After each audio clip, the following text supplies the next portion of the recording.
Fala Vascaíno, fala Vascaína, um bom dia, um bom começo de tarde, uma semana abençoada, que Deus possa estar com cada um de vocês.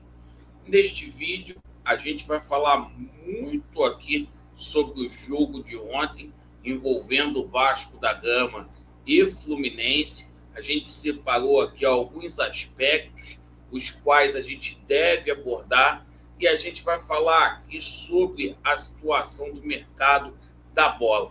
A partir desse momento, a cobrança tem que aumentar, porque o Vasco necessita aí de reforços. Meus amigos, se inscrevam no nosso canal, nos dê um voto de confiança, ativem o sininho e, por favor, o seguinte, avalie o nosso conteúdo deixando o seu like ou o seu dislike. Bom, eu separei aqui alguns pontos para a gente tratar sobre essa partida.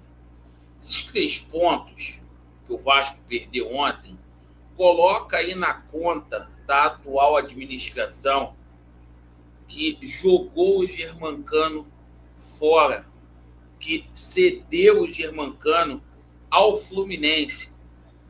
Essa atual administração, que no ano que vendeu o Germancano aí, pegou 30 milhões de empréstimo, certo? E simplesmente ainda vendeu o Thales Magno por 40 milhões. E a prioridade dessa diretoria foi comprar o Galarza e foi comprar o MT ao invés de pagar o que devia ao Germancano, o que não foi feito até hoje. Então, meus parabéns, tá? Meus parabéns. Isso não pode passar em branco de forma nenhuma. Outra coisa, o Vasco jogou bem? Jogou bem, gente. Mas o que vale no campeonato é bola na rede. É melhor você jogar mal e conquistar os 3 pontos. Porque, sem passar pano, vamos dizer aqui uma coisa aqui. O que vale hoje para o campeonato é a classificação. E o Vasco se complicou. Porque o Vasco está com 11 pontos em 7 jogos. 7 vezes 3 são 21 pontos. Gente, é um time em formação evidente. A cobrança tem que ser amena? Tem. Agora, o Vasco não pode estar no campeonato estadual com 52% de aproveitamento. Dá licença. Foi investido aí mais de 100 milhões de reais para poder montar o time. Então, a gente não pode ter no Campeonato Carioca, que a gente disputa aí 7 jogos, por enquanto, 3 vitórias, 2 empates e 2 derrotas. Pelo amor de Deus. Passar pano assim também não dá. Agora, é o seguinte, futebol não tem justo ou injusto. Futebol tem bola na rede. E ontem, né, o Vasco perdeu um caminhão de gol, no primeiro tempo principalmente, certo? A competência que o Germancano teve, faltou aí para o Pedro Raul, para ele fazer os gols dele aí. O Barbieri, verdade que mexeu muito mal na equipe, colocou o Galarza aí, optou pelo Galarza, mas é o seguinte, não tem muita opção também para o treinador trabalhar não, cara. Eu acho que a partir desse momento aí, a gente já tem um clássico contra o Botafogo, na próxima semana aí, é o nosso Paulo Brax correr atrás de contratações. Hoje está chegando aí o Capasso deve ser apresentado hoje aí, ontem estava lá no Maracanã. Agora, a zaga do Vasco da Gama não pode ficar só com o Capasso. O Vasco precisa ter mais um zagueiro ali. O Vasco está negociando com o Sérgio Barreto. Corre, Paulo Brax. Corre para ajeitar essa contratação o mais rápido possível. A gente precisa de um primeiro volante.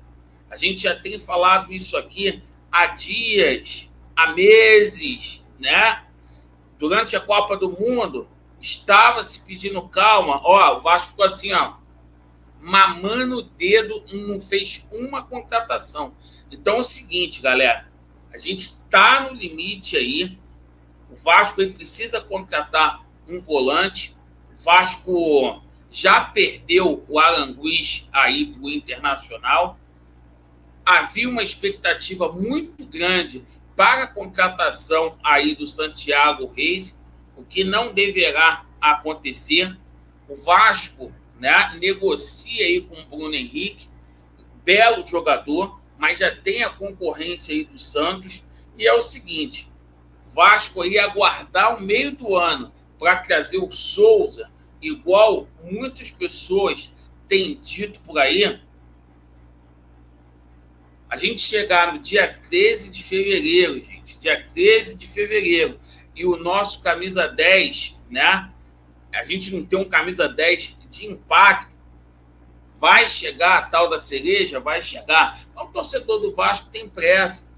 Tem que chegar esse camisa 10 aí de impacto. Porque, porra, cara, o Nenê já não dá para jogar 90 minutos. O Alex Teixeira também não. O Alex Teixeira ontem foi muito bem. O Nenê também não jogou mal. Mas o seguinte, cara, os caras não conseguem jogar mais 90 minutos. Certo? Outra, Vasco precisa aí, efetivamente, de atacante, cara. E não é o Lelê, não. O Pedro Raul está muito acomodado dentro de campo, porque não tem uma sombra ali para o Pedro Raul. Não tem uma sombra ali para o Pedro Raul. E vamos combinar aqui. Já fez já uns 6 jogos já com a camisa do Vasco esse ano. Só 2 gols, Pedro Raul. Tu tá devendo pra caramba. Agora, eu espero o seguinte, que o jogo contra o Botafogo seja aí um marco aí. Então, negociações aí de mudança.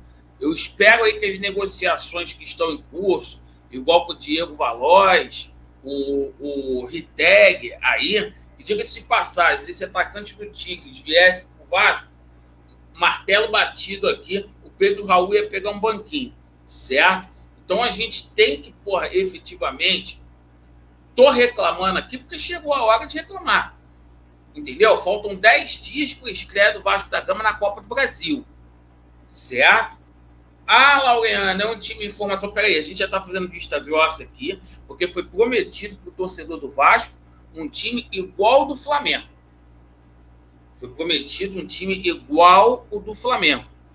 Para brigar de igual para igual, com a mesma folha. A gente já está deixando isso de lado. Então, por favor, contrate, dê um time que verdadeiramente a torcida do Vasco mereça, certo? O time do Vasco mereça. Um time que me agrade, que agrade o torcedor do Vasco. Porque, tem muito chão aí. Não vou culpar aqui o goleiro, não vou culpar aqui os atletas do Vasco, muito menos o Barbieri. Está trabalhando com aquilo que foi dado para ele trabalhar. Ainda mais num processo aí onde tem vários jogadores aí que foram, no decorrer desse ano, já entregues ao DM, ao Departamento Médico. Certo, galera? Então vamos aguardar para a gente ver aí. Vasco neles e a verdade prevalecerá. Valeu, pessoal. Aquele abraço aí. Tamo junto.